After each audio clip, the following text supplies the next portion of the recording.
وحتى في المصانع بيحتاجوا الماء عشان يصنعوا حاجات. واو، أيوة، الماء مهم جدا في كل مكان. وبنسبح ونلعب في النهر والبرك. وبنسبح ونلعب في النهر والبرك. الماء بيدنا كهرباء من السدود والشلالات. واو، بهذه القوة. هذا سحر. يعني الماء موجود في كل حتة في حياتنا.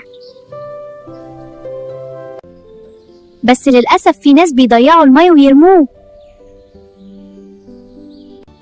أيوة، زي لما بنسيب الحنفية مفتوحة. أيوة بالظبط كده. لازم نغلق الحنفية كويس بعد ما نستخدمها. أثناء غسل الأسنان أقفل الحنفية عشان ما يضيعش.